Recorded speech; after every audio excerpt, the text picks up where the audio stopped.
chão do palácio está gelado. Uma criança de 7 anos chora, agarrada ao vestido da mãe. Maria da Glória, filha, está a ver a imperatriz do Brasil, a mulher que decidiu a independência do Brasil, desfalecer no tapete do próprio quarto. Dias depois, Leopoldina está morta. Tem apenas 29 anos. A versão oficial fala num aborto espontâneo, uma fatalidade que a medicina da época não conseguiu travar. Mas há uma carta. Há testemunhas estrangeiras que a coroa tentou calar. E há uma pergunta que os teus livros de escola nunca te ensinaram a fazer. Mas a verdade é mais estranha do que isso. Será que foi mesmo assim? No primeiro vídeo, viste uma jovem austríaca a decidir o destino de um continente. Contam-te que ela assinou o decreto da independência. Não assinou. Esse decreto nunca foi encontrado. É um mito repetido há 200 anos, até pintado num quadro famoso. O que ela fez foi mais decisivo do que qualquer assinatura. Presidiu ao Conselho de Estado e convenceu o marido a proclamar a independência sozinho. O que ninguém te conta é o que veio a seguir. Ser imperatriz do Brasil não foi um conto de fadas. A coroa não a protegeu da dor. Pelo contrário, ser poderosa tornou o seu isolamento ainda mais cruel. 1822. Dom Pedro viaja até São Paulo numa missão política para acalmar os ânimos da província. Enquanto Leopoldina governa o Rio de Janeiro como regente, o marido conhece outra mulher. Chama-se Domitila de Castro. Tem 17 anos e uma energia que fascina o príncipe de imediato. O que começou como um caso de viagem tornou-se o escândalo mais comentado da corte brasileira. Dom Pedro não se limitava a esconder a traição. Ele queria que o mundo visse quem mandava no seu coração. Deu a Domitila o título de Marquesa de Santos e reconheceu publicamente a filha que tiveram juntos, a Duquesa de Goiás. Uma criança ilegítima, com título de princesa, criada praticamente à vista da imperatriz. Mas o golpe de misericórdia foi dentro de casa. Nomeou a própria amante como dama de companhia da esposa. Repara no que isto significa para uma princesa educada nos salões mais rígidos de Viena, em jantares oficiais, em cerimónias de Estado, nas ruas do Rio de Janeiro. Todos os dias, a imperatriz era obrigada a desfilar ao lado da mulher que lhe estava a roubar o lugar e o marido. Não havia um único momento em que pudesse fingir que não sabia.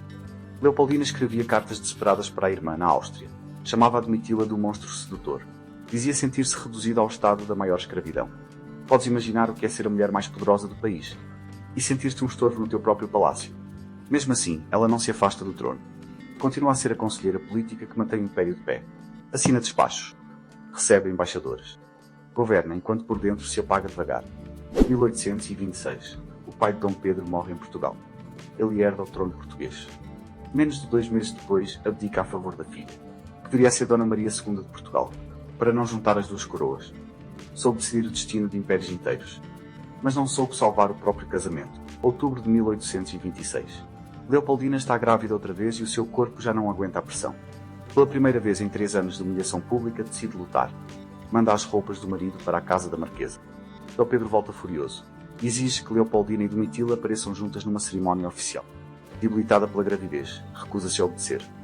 Relatos de um embaixador francês e de um diplomata prussiano, escritos na altura, descrevem o que segue. Dom Pedro tenta obrigá-la à força. Ficam-lhe hematomas nos braços. Há ainda uma carta, ditada dias antes de morrer, que descreve um ataque ainda mais grave, feito na presença da amante. Mas há um problema. Historiadores recentes questionam se essa carta específica é mesmo autêntica.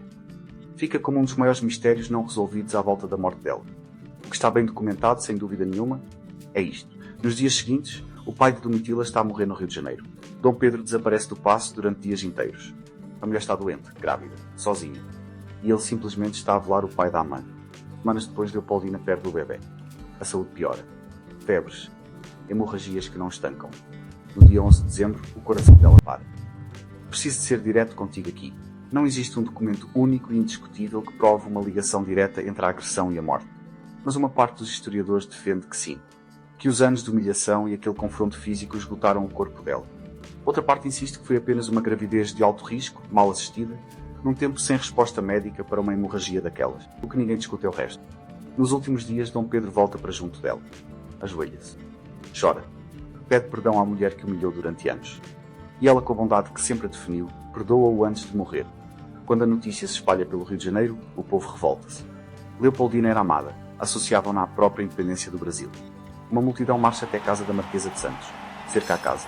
Atira pedras às janelas. Dom Pedro nunca mais recupera a imagem que tinha antes desse dia. Mas a queda dele está só a começar. Precisa com urgência de um novo casamento. Um herdeiro. Uma imagem limpa perante a Europa. Há um problema. Ninguém quer casar com ele. O próprio pai de Leopoldina espalha pelas cortes europeias o que aconteceu à filha. Uma princesa atrás da outra recusa o pedido. Dom Pedro percebe que só há uma saída. Acabar de vez com a relação com a Domitila. Em 1829 expulsa-a da corte para sempre. Ainda nesse ano, casa com Amélia de Leuchtenberg. Mas o que perdeu junto com Leopoldina foi mais do que uma esposa. Perdeu a conselheira que o equilibrava. Sem ela, torna-se mais autoritário, mais isolado, mais dependente do apoio dos comerciantes portugueses no Brasil, o que só aumentava a desconfiança de que queria recolonizar o país. Ao mesmo tempo, o Brasil perde uma guerra cara na fronteira sul, a Guerra da Cisplatina. O resultado cria um país novo, o Uruguai. Em 1829, o Banco do Brasil declara falência. Em março de 1830, uma manifestação de apoio ao imperador degenera em confronto de rua no Rio de Janeiro. Fica conhecida como a Noite das Garrafadas. Menos de um mês depois, sem exército, sem povo, sem a mulher que ajudou a construir tudo isto, Dom Pedro assina a própria abdicação. 7 de abril de 1831. Menos de 5 anos depois da morte de Leopoldina, o homem que ela ajudou a coroar imperador deixa o trono, e o Brasil, para sempre. Hoje a psicologia daria um nome ao que ela viveu: controlo coercivo. Não é só a agressão física que destrói uma pessoa, é a convivência diária imposta com quem te causa dor. É o isolamento forçado dentro da tua própria casa, sem escapatória. Naquela época não havia este vocabulário. Havia apenas cartas privadas e um silêncio público que a etiqueta da corte exigia.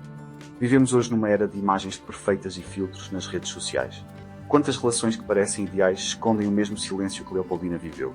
Quantas pessoas sorriem numa fotografia, na mesma semana em que estão a desabar por dentro? A dor dela não ficou presa no passado. Continua viva em cada pessoa obrigada a manter as aparências enquanto o seu mundo se desfaz. Leopoldina ajudou a construir um país que nunca chegou a ver crescer. Morreu a perdoar o homem que a tinha despedaçado.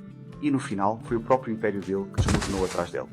A história oficial ficou com a coroa e a independência. As cartas ficaram com a parte da verdade e da dor. Portugal, Áustria e Brasil. Será que foi mesmo assim? Escreve a tua teoria nos comentários.